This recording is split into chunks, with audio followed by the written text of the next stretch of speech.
tous, merci de choisir Al-Oula pour vous informer. Tout de suite le sommaire de votre journal. C'est la saison des cerises dans la province d'Ifrane. La récolte de ce fruit exceptionnellement riche en vitamine C est abondante. Un reportage à suivre dans ce journal.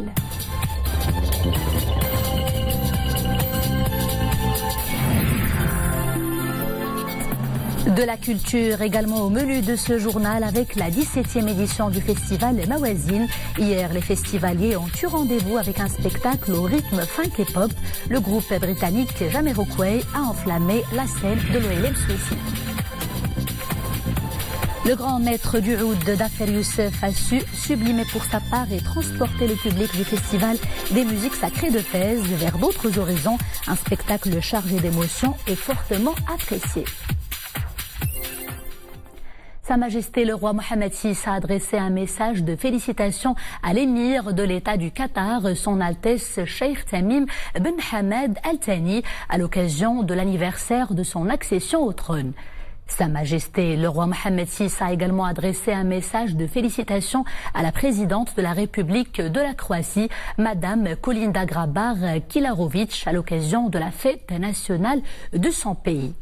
Autre message royal de félicitations adressé par le souverain au président de la République de la Slovénie, Monsieur Borut Pahor, et cela à l'occasion de la fête nationale de son pays. La Fondation Mohammed VI pour la protection de l'environnement, présidée par son Altesse royale la princesse Lalla Hasna, a décerné le label international Pavillon Bleu à 21 plages sur les 40 plages qui se sont portées candidates au label pour l'été 2018. Introduit en 2002, ce label touristique international récompense les efforts des communes pour leur action en matière de qualité des eaux de baignade, d'information, de sensibilisation et d'éducation à l'environnement. Parmi les plages ayant obtenu le label, Ashqar, Aglo Sidi Moussa, Erkman, Bouzneqas, Khairat et Essaouira notamment. L'objectif de cette labellisation est la mise à niveau environnementale et la sensibilisation des estivants quant à la nécessité de préserver les plages.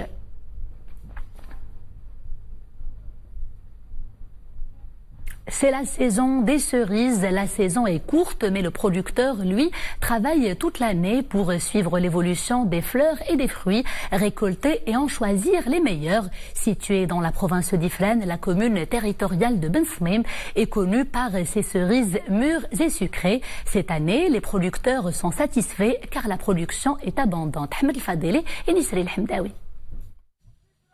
Comme ces cerises juteuses à la peau d'un rouge vif, vous ne les verrez que dans la région de Ben Smim, province d'Ifrane. Ce fruit charnu à noyau est cueilli avec délicatesse pour ne pas endommager les bourgeons de l'arbre. Les cerises seront par la suite triées selon leur taille, puis rapidement emballées. Cela fait un peu plus de 2 semaines que nous avons commencé la cueillette des cerises. La production est abondante. Une fois la saison de la cueillette des cerises achevée, nous entamerons celle d'autres fruits. Cette année, les cerises sont arrivées à maturité un peu tard par rapport aux années précédentes.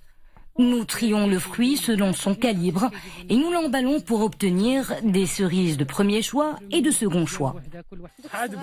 La région du Moyen Atlas offre la meilleure production de cerises à l'échelle nationale et chaque année, la qualité est au rendez-vous. Ce n'est donc pas pour rien que cette variété de cerises sera écoulée au niveau de l'ensemble du royaume. Les cerises de la région sont commercialisées dans l'ensemble des régions du royaume, principalement à Casablanca, Rabat, Fès et Meknès.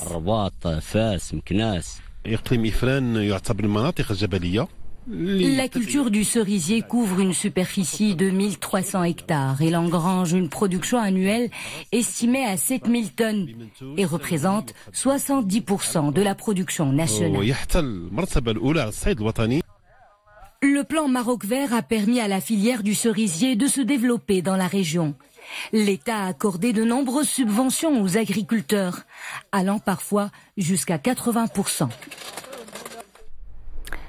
On ouvre à présent la page monde de ce journal. 1000 migrants ont été secourus hier au large des côtes libyennes. Ils tentaient de traverser la Méditerranée pour atteindre l'Europe. Annonce faite par la marine libyenne. Son nombre porte à 2000 le bilan des personnes secourues en Méditerranée depuis la semaine dernière. Le ministre italien de l'Intérieur a remercié les autorités libyennes pour leur engagement. Il est d'ailleurs attendu ce soir à Tripoli pour examiner justement les moyens de lutter efficacement contre l'immigration clandestine. Violence intercommunautaire meurtrière au centre du Nigeria. La police annonce la mort d'au moins 86 fermiers après une attaque présumée d'éleveurs nomades. La police dénombre également des dizaines de blessés et d'importants dégâts matériels. Le président Mohamedou Bouhari a lancé un appel au calme après ces violences et ces destructions qualifiées de, je cite, douloureuses et déplorables. Inondation mortelle au Vietnam, au moins 7 personnes ont perdu la vie et dans le nord du pays, le bilan risque de s'alourdir puisque les autorités dénombrent également des dizaines de disparus. 4 provinces ont été touchées par ces fortes pluies qui ont notamment provoqué des glissements de terrain et endommagé des centaines d'habitations. Le service en charge de la prévention des catastrophes naturelles a annoncé que de fortes précipitations sont encore attendues dans les jours qui viennent. Direction les États-Unis, la Californie ravagée par de nouveaux feux de forêt. L'évacuation massive des habitants se poursuit ce lundi. Quelques 200 000 personnes ont été contraintes de quitter leur foyer. Ces feux ont plongé toute la région sous un épais nuage de fumée, rendant l'air quasiment irrespirable. Retour chez nous à l'occasion de la 3e soirée du festival Mawazine Rythme du Monde. C'est le groupe anglais Jamiroquai qui a animé hier la scène de l'OLM Suissi. Les Britanniques à la renommée internationale ont livré un show intense de près de 2 heures pour le grand bonheur des foules impressionnantes qui ont fait le déplacement. Retour sur ce beau moment de communion avec Zakaria Mouqimbillah et Hamza Sayh.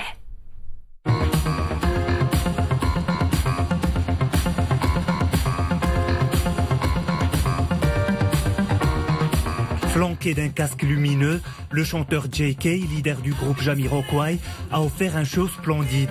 Avec ses rythmes funk, pop et jazz, le groupe britannique a électrisé un public constitué pour la plupart de fans inconditionnels. Pour beaucoup d'entre eux, ce sont des instants de nostalgie à l'écoute de ces morceaux.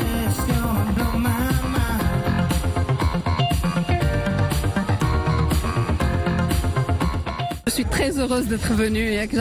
J'ai tout. Ça fait depuis le début de Mawazine Tangola. Faut que je rédige Jamiroquai, faut que je rédige Jamiroquai. C'est fait. This love, fool, lies I feel scared, I'm a love fool.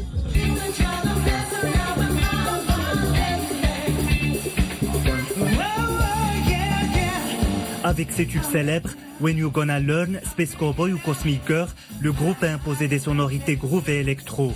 Cette formation est une référence des dance floors qui a réussi à sauvegarder son identité musicale.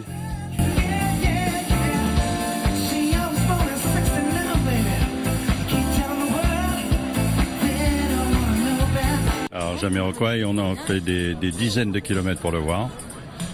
On l'a vu en concert à Bercy il y a 2 ans. Et on a sauté sur l'occasion pour pouvoir le revoir ici. Et on le voit dans des conditions exceptionnelles parce que l'organisation est parfaite.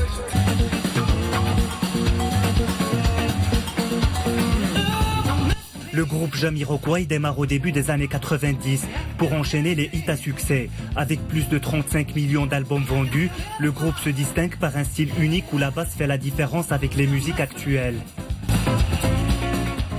Le festival de Fès des musiques sacrées se poursuit dans la capitale spirituelle du royaume jusqu'à la fin de ce mois-ci. Hier, les festivaliers ont eu rendez-vous avec le grand maître du oud, Dafer Youssef, un artiste qui explore différentes sensibilités artistiques. Résultat, une véritable symbiose entre son instrument, le oud, et les sonorités électroniques. Un moment qui n'a pas laissé le public de marbre. Tout de suite, Nabila Koumimi et Monia Marouche pour le commentaire. Méditation, lyrisme et fascination. Dafer Youssef, ce grand maître tunisien de l'oud, a transporté le public dans un univers plein de spiritualité. Un spectacle chargé d'émotions illumine la nuit de Fès.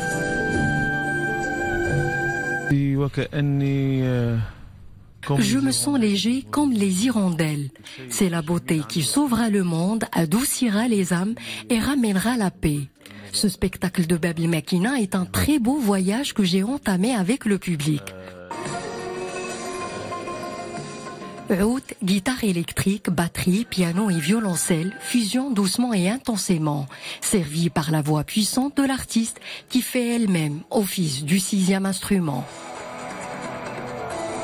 Le spectacle d'hier, il représente le mélange de culture, le mélange de religion et voilà, ça représente notre ville et notre ouverture d'esprit. L'artiste Dafer Youssef a donné un saut qualitatif à ce festival qui confirme encore une fois sa diversité. Cette prestation musicale authentique qui invite à la contemplation et à la paix de l'âme sublime ce lieu chargé d'histoire, Baby Makina.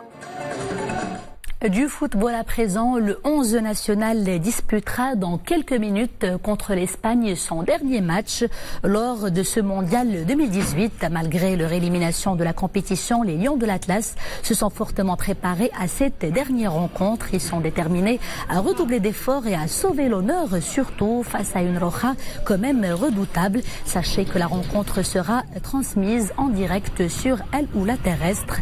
Nous souhaitons donc beaucoup de chance et de courage aux Lions de l'Atlas. Et c'est la fin de ce journal. Merci de l'avoir suivi. Agréable soirée sur Al Oula.